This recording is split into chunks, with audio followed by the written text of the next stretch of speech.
Quant aux arguments de l'accusation, qui reprochent à la Chambre de première instance d'avoir attribué un poids insuffisant à la gravité objective des crimes dont il s'agit, la Chambre d'appel souligne que l'examen de la gravité des infractions implique, en plus de l'examen de la gravité du comportement de l'accusé, d'examiner la gravité des crimes qui sont à la base du procès, mais que la gravité du crime ne vise pas la gravité objective d'un crime.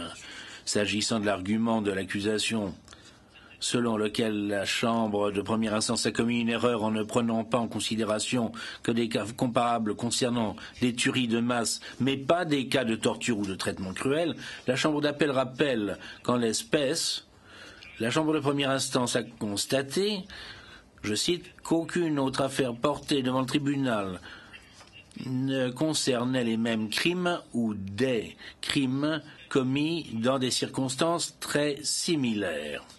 Fin de citation. Partant, la Chambre ne s'est pas appuyée sur des décisions antérieures en matière de peine prononcée et a en fait évoqué l'obligation pour elle d'adapter sa peine qu'elle prononcera pour s'adapter aux circonstances spécifiques de l'espèce. La Chambre d'appel constate que l'accusation ne démontre pas que la Chambre de première instance n'ait pas tenu compte de précédents comparables.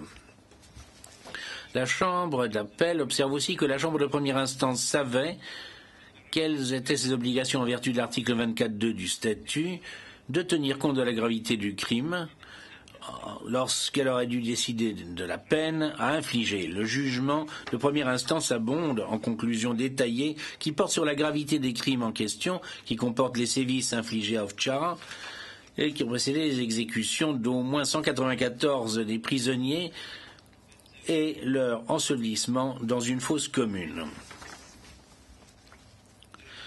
La Chambre de première instance a rappelé ses conclusions et elle a tenu compte de la reconnaissance de la culpabilité de M. Mrsić pour meurtre, torture et traitement cruel dans son appréciation de la gravité des crimes. La Chambre d'appel souligne que le jugement rendu en première instance doit être lu dans son ensemble. La Chambre de première instance mentionne les crimes en question dans la partie qui concerne le prononcé de la peine et développe en détail ses conclusions dans le corps du jugement de première instance en évoquant les conditions affreuses dans lesquelles les prisonniers de guerre ont été gardés pendant tout l'après-midi dont il s'agit, la nature des sévices auxquels ils ont été soumis et la manière dont 194 d'entre eux ont été assassinés, indiquant ainsi qu'elle a bien tenu compte de la gravité des crimes commis lorsqu'elle est parvenue à la phase consacrée à la peine, prononcée de la peine. Mais la Chambre d'appel n'est pas à même de déterminer comment la Chambre de première instance a apprécié les conséquences des tortures pour les victimes et leurs familles. Et si elle s'était penchée sur la vulnérabilité particulière des prisonniers et dans quelle mesure. Néanmoins, la Chambre d'appel constate que la Chambre de première instance a dû manquer d'exercer comme il convenait de son pouvoir discrétionnaire d'appréciation. En conséquence, l'accusation n'a pas démontré que la Chambre de première instance ait commis une erreur manifeste dans l'exercice de son pouvoir d'appréciation en prononçant une peine qui ne rend pas compte de la gravité des crimes que M. Mrsić a aidé et encouragé à commettre.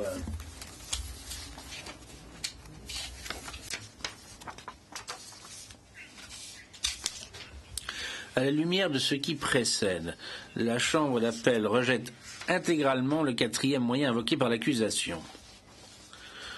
J'en viens maintenant à l'appel concernant la peine infligée à Veselin Slivanchanin.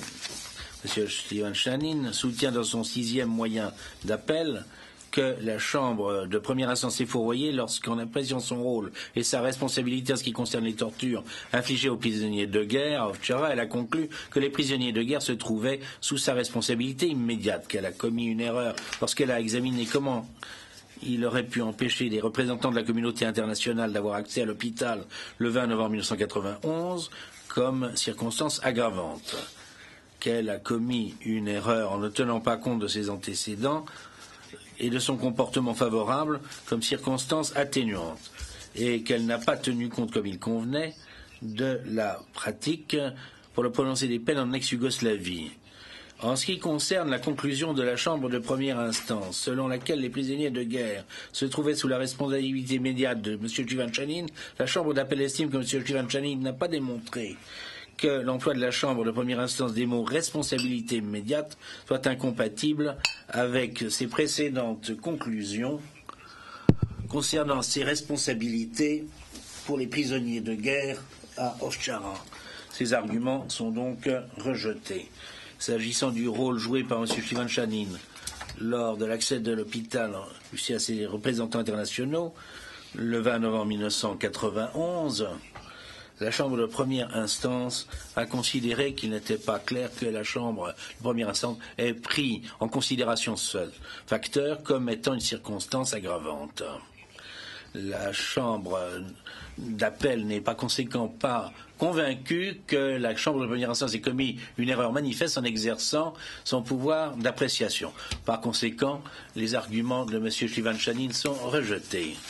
En ce qui concerne l'argument de M. Tchivanchanin, selon lequel la Chambre de première instance a commis une erreur en ne prenant pas en considération sa bonne conduite et sa bonne attitude comme circonstance atténuante, la Chambre d'appel observe que la Chambre de première instance a examiné les éléments de preuve concernant sa moralité lorsqu'elle a décidé de la peine. En conséquence,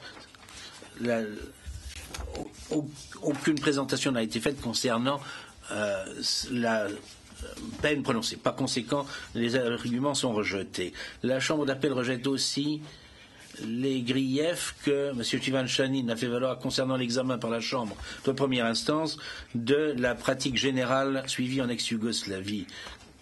À la lumière de ce qui précède, le 6e moyen d'appel de M. Tchivanchanin est rejeté dans son intégralité. L'accusation soutient, dans le 3e moyen qu'elle invoque, que la peine de 5 ans de prison infligée à M. Tchivanchanin par la Chambre de première instance est manifestement insuffisante parce qu'on n'a pas accordé assez de poids au rôle et à la responsabilité de M. Tchivanchanin et que l'on n'a pas accordé assez de poids à la, entre guillemets, gravité objective des crimes. L'accusation fait aussi valoir qu'une peine de 5 ans n'a pas de valeur dissuasive pour les individus qui se trouveront dans une situation similaire à l'avenir. Elle demande que la peine infligée à M. Tchivanchanin soit revue dans une fourchette allant de 15 à 25 ans de prison.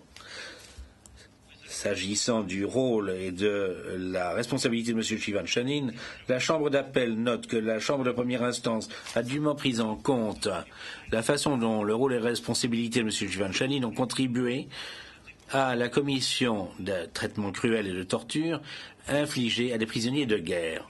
La Chambre d'appel observe, en outre, qu'en examinant son rôle et responsabilité, pour le prononcé de la peine, la Chambre de première instance a pris soin de rappeler ses conclusions concernant l'étendue exacte de la responsabilité de M. Tchivanchanin.